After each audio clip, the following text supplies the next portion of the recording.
जय हिंद। आप देख रहे हैं प्रकाशन उत्तराखंड। रात 9 बजे 9 खबर में आपका स्वागत है। देहरादून से आपके साथ मैं अनिल रावत। इससे पहले कि हम खबरें शुरू करें, मैं आपसे कहना चाहूंगा, अगर आपको हमारे वीडियो पसंद आए, आप उत्तराखंड की खबरों से जुड़ना चाहते हैं, तो वीडियो को लाइक करें, शेयर करें और चैनल को सब्सक्राइब जरूर करें। इस कार्यक्रम के सहयोग करता है वर्मा ज्वेलर्स। वर्मा ज्वेलर्स, शुद्धता की गारंटी, डोभाल चौक, नेहरू ग्राम, देहरादून। अब खबरों की शुरुआत आज की 9 खबर की हेडलाइन से। उत्तराखंड में करोड़ों की ड्रग्स के साथ फैक्ट्री का पर्दाफाश। उत्तराखंड से नेपाल और मुंबई तक फैले नेटवर्क का भांडाफोड़। कांवड़ियों का हंगामा, सड़क पर लगाया जाम, पुलिस को करना पड़ा हल्का बल प्रयोग, 2 गिरफ्तार। हरिद्वार में कांवड़ यात्रा के दौरान भोली शिखा चौधरी ने साझा किए अपने अनुभव। उत्तराखंड पुलिस का जताया आभार। हरिद्वार के प्लास्टिक पॉलीमर कंपनी में लगी आग, फायर यूनिट की सजगता से बची आसपास की अन्य कंपनियां। मुख्यमंत्री पुष्कर सिंह धामी ने की लोकसभा अध्यक्ष ओम बिरला से मुलाकात। केंद्रीय मंत्री जेपी नड्डा व सीआर पाटिल से भी की शिष्टाचार भेंट।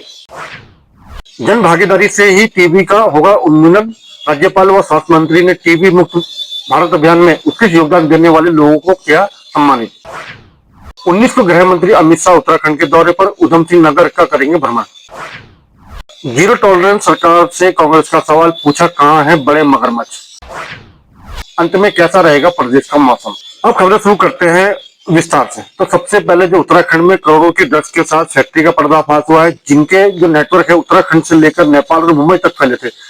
इस बारे में जानकारी देते हुए उत्तराखंड पुलिस के महानिदेशक दीपन सेठ ने बताया कि एसटीएफ की एंटी नारकोटिक्स टास्क फोर्स ने थाना नानकमत्ता क्षेत्र में स्थानीय पुलिस के साथ संयुक्त कार्रवाई करते हुए नानकमत्ता क्षेत्र से एमडीएमए ड्रग्स को तैयार करने वाले गिरोह के सरगना कुणाल राम कोहली को गिरफ्तार किया। इस ड्रग को तैयार करने में प्रयोग किए जाने वाले विभिन्न प्रकार के प्रीकर केमिकल, लगभग 160 लीटर केमिकल एवं 28 किलो पाउडर फार्म व 7.41 ग्राम एमडीएमए बरामद हुई है। इस ड्रग कारोबार का सरगना कुणाल कोहली थाना बदनसा के अलावा ठाणे महाराज के साथ मुंबई क्राइम ब्रांच की यूनिट D2 के एनडीपीएस एक्ट में भी वांछित फरार चल रहा था।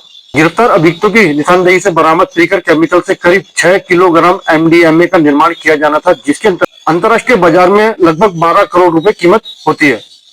एसएसपी एसटीएफ नमित भुल्लर ने बताया कि महाराष्ट्र राज्य के ठाणे जनपद में 31 मई 2025 को 2 व्यक्तियों को 11 ग्राम एमडीएमए के साथ गिरफ्तार किया गया था, जिनके द्वारा बताया गया है कि उत्तराखंड नेपाल बॉर्डर से पिथौरागढ़ के थल क्षेत्र में मोनू गुप्ता व कुणाल कोहली ने एमडीएमए फैक्ट्री लगाई है, जहां पर एमडीए ड्रग्स को तैयार कर मुंबई समेत देश के अलग अलग राज्यों में सप्लाई किया जाता है। कांवड़ियों का हंगामा, सड़क पर लगाया जाम, पुलिस को करना पड़ा हल्का बल प्रयोग, 2 को किया गिरफ्तार। हरिद्वार पुलिस को सूचना मिली कि कुछ कांवड़ियों का जल खंडित होने के कारण दिल्ली हरिद्वार NH 334 पर रोहल्की फ्लाईओवर के पास कांवड़ियों ने मुख्य मार्ग को बाधित कर दिया है। सूचना पर पुलिस बल मौके पर पहुंचा। कांवड़ यात्रियों ने NH 334 को बैरियर लगाकर बाधित किया था, जिससे आने जाने वाले लोगों को काफी परेशानी का सामना करना पड़ रहा था। पहले पुलिस द्वारा उनको समझाया गया रास्ता खाली कर दे, लेकिन वे नहीं माने और उत्तेजित होकर अन्य कांवड़ियों को यात्रियों को भड़काकर पुलिस कर्मियों को गाली गलौज देते हुए पुलिस टीम पर पथराव करने लगे।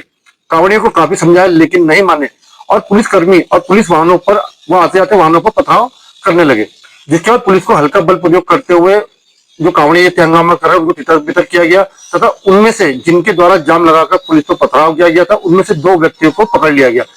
पकड़े गए दोनों व्यक्तियों से नाम पता पूछने पर अपना नाम अभिषेक पुत्र बिट्टू निवासी मुजफ्फरनगर व यश पुत्र निवासी नोएडा बताया गया। जैसे कि आप जानते हैं, कांवड़ यात्रा अपने चरम पर है और इस दौरान लाखों की संख्या में कांवड़िए जल भरने के लिए हरिद्वार आ रहे हैं। तो उनमें से एक भोली है जो कि जिनका नाम है शिखा चौधरी।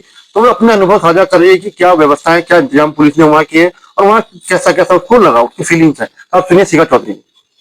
जय बोले कि मैं शिखा चौधरी सोनीपत हमारे से हरिद्वार ठाण हरियाणा की इतनी 1 नंबर की व्यवस्था जो पुष्कर सिंह धामी ने कर रखी, मेडिकेशन की, सिक्योरिटी की, फूड की, मतलब कि एक मतलब जो आप सोच सको ना, सारी मतलब कि कोई ऐसी कमी नहीं छोड़ रखी कि इसने कोई भी दिक्कत हो। मैं तो एक बात कहना चाहूंगी कि पुष्कर सिंह धामी ने बहुत बढ़िया काम करा कि हाँ भाई सारे कावड़िए हमारे जैसा की एक बढ़िया राह होगी और चलने का रास्ता भी अलग कर रखा है। तो धन्यवाद पुष्कर सिंह धामी जी। पुलिस को सूचना मिली कि प्लास्टिक पॉलीमर कंपनी में आग लग गई है। सूचना पर फायर यूनिट ढुड़की घटनास्थल पर माधोपुर, सोलियर, सलाहपुर थाना क्षेत्र गंगनहर पहुंचे। घटनास्थल पर पहुंचकर मोटर फायर इंजन से बायोफ्लेक्स पॉलीमर डीएम इंटरप्राइजेज कंपनी में आग बुझाने का काम शुरू किया। आग की अधिकता को देखते हुए कांवड़ मेले के लिए तैनात फायर यूनिट को भी मौके पर बुला लिया गया। फायर यूनिटों ने लगातार पंपिंग कर कड़ी मेहनत से आग को पर काबू पाया। मुख्यमंत्री पुष्कर सिंह धामी आजकल दिल्ली दौरे पर हैं, तो उन्होंने नई दिल्ली में लोकसभा अध्यक्ष ओम बिरला से शिष्टाचार भेंट की। इस अवसर पर मुख्यमंत्री ने बिरला को उत्तराखंड के 4 धाम का प्रसाद भेंट किया और देवभूमि उत्तराखंड की समृद्ध संस्कृति विरासत को दर्शाते हुए राज्य के विभिन्न स्थानीय उत्पादियों ने भेंट किए। वहीं दूसरी ओर मुख्यमंत्री पुष्कर सिंह धामी ने केंद्रीय जल शक्ति मंत्री CR पाटिल से भी मुलाकात की। उत्तराखंड के सामाजिक एवं आर्थिक विकास को गति प्रदान करने के लिए सर्वोच्च न्यायालय के निर्देश के क्रम में विशेषज्ञ समिति द्वारा संस्तुति की गई। राज्य की 21 जल विद्युत परियोजनाओं में से 8 जल विद्युत परियोजनाओं के क्रियान्वयन का उन्होंने उनका अनुरोध किया। साथ ही साथ सीएम धामी ने केंद्रीय स्वास्थ्य मंत्री JP नड्डा से मुलाकात कर एम्स ऋषिकेश से संचालित एयर एम्बुलेंस सेवा के विस्तार के साथ ही राज्य के पहाड़ी और दुर्गम क्षेत्रों में आपातकालीन सेवाओं के लिए एक अतिरिक्त हेलीकॉप्टर उपलब्ध कराने का भी अनुरोध किया। राज्यपाल लेफ्टिनेंट जनरल गुरमीत सिंह ने राजभवन में राष्ट्रीय स्वास्थ्य मिशन उत्तराखंड द्वारा आयोजित टीबी मुक्त भारत अभियान में टीबी रोगियों को गोद लेकर नियमित निगरानी और मानसिक संबल प्रदान कर रोगियों के स्वास्थ्य होने में मदद करने वाले 13 निक्षय मित्रों को सम्मानित किया। वहीं उन्होंने 13 ट्रीटमेंट स्पोर्ट्स को भी स्मृति चिन्ह देकर सम्मानित किया, जिन्होंने जमीनी स्तर पर कार्य कर रोगियों के उपचार की नियमित मॉनिटरिंग कर उनकी समुचित देखभाल की। इस अवसर पर स्वास्थ्य मंत्री डॉक्टर धन सिंह रावत ने कहा कि हमारा लक्ष्य है कि 2025 तक उत्तराखंड को पूरी तरह से टीबी मुक्त बनाना है और इस राष्ट्रीय प्रयास में अग्रणी भूमिका निभाना है। हम इस लक्ष्य को प्राप्त करने के लिए प्रतिबद्ध है और इसके लिए हर संभव प्रयास कर रहे हैं। 19 को गृह मंत्री अमित शाह उत्तराखंड के दौरे पर। मुख्य सचिव आनंद बर्जन की अध्यक्षता में आगामी 19 जुलाई को जनपद उधम सिंह नगर में गृह मंत्री के प्रस्तावित भ्रमण कार्यक्रम की तैयारी के संबंध में समीक्षा बैठक आयोजित की गई। मुख्य सचिव ने अधिकारियों को निर्देशित किया कि गृह मंत्री के आगमन से संबंधित सभी तैयारियों और व्यवस्थाओं को समय से पूरा करना सुनिश्चित करें। उन्होंने कहा कि सुरक्षा, यातायात, अन्य व्यवस्थाओं को भी मौसम का ध्यान में रखते हुए उनको संपादित करें। जीरो टॉलरेंस सरकार से कांग्रेस का सवाल पूछा, कहाँ है बड़े मगरमच्छ? तो कांग्रेस प्रवक्ता है गरिमा दोसनी, वो क्या कह रही है आइए सुनते हैं। नहीं, निश्चित रूप से मुझे लगता है कि ये जो लोग सम्मान दे रहे हैं इनका बस नहीं चल रहा है, वरना ये तो तलवे चाटने का काम करें। क्योंकि प्रदेश के अंदर तो हम ये देख रहे हैं कि ये जो जीरो टॉलरेंस है, ये जीरो टॉलरेंस अपने आप में मजाक बन चुका है, खास करके धामी राज में। आज किसी विभाग में बिना कमीशन खोरी के कोई काम नहीं हो रहा है, बड़े तौर पर कमीशन खोरी हो रही है। ये मैं नहीं, ये इनके पूर्व मुख्यमंत्री तीरथ सिंह रावत और त्रिवेंद्र रावत के मुखारविंद से ये बात निकली है कि कमीशन खोरी बहुत जोरों पर है। और उसके अलावा बड़े मगरमच्छ की बात करते हैं मुख्यमंत्री। आज के समाचार पत्रों में मैंने पढ़ा, उन्होंने अपने भाषणों में कहा कि केवल छोटी मछलियां नहीं, बड़े मगरमच्छ भी पकड़े। कौन सा सफेद पोश पकड़ा आपने मुख्यमंत्री जी? मैं पूछना चाहती हूं आपसे, आपके एक मंत्री के ऊपर आय से अधिक संपत्ति का मामला चल रहा है, विजिलेंस का मामला चल रहा है, CBI उद्यान घोटाला पकड़ चुकी है, करोड़ों की बंदरबाट पकड़ चुकी है, आपके वन विभाग में करोड़ों का घोटाला चल रहा है, आपके वहां भूमि घोटाला चल रहा है। क्या इन सारे मामलों में, चाहे वो पेपर लीक और भर्ती घोटाला था, कोई सफेद पोश क्यों नहीं उसके गिरेबान तक आपके हाथ जाते? ये हम जानने में ज्यादा रुचि रख रहे हैं। ये चालक को निलंबित कर देना, चालक की क्या गलती, वो तो गरीब आदमी था। तो कहीं ना कहीं आपके भी हाथ बंधे हुए दिखाई पड़ रहे हैं। और जिन लोगों ने आपका ये सम्मान किया है, मुझे लगता है ये एक सरकाज़म था, ये एक कटाक्ष था, ये आपको वो आईना दिखाना चाह रहे थे कि आपके वहां सब तरफ जंगल राज चल रहा है। भू माफिया से लेकर खनन माफिया, शराब माफिया, सब यहां पर प्रदेश की जनता के ऊपर हावी है।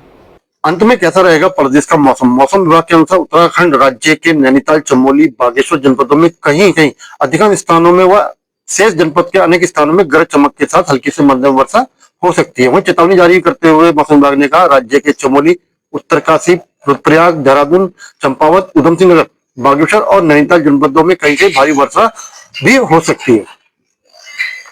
बात करें राजधानी देहरादून के मौसम की, तो आंशिक रूप से लेकर आमतौर पर बादल छाए रहेंगे, हल्की से मध्यम वर्षा, गर्जन के साथ बौछार के 1 या 2 दौर हो सकते हैं। कुछ क्षेत्रों में बहुत तेज बारिश भी होने की संभावना है। अधिकतम तापमान 34 डिग्री व न्यूनतम तापमान 24 डिग्री के लगभग रहेगा। धन्यवाद।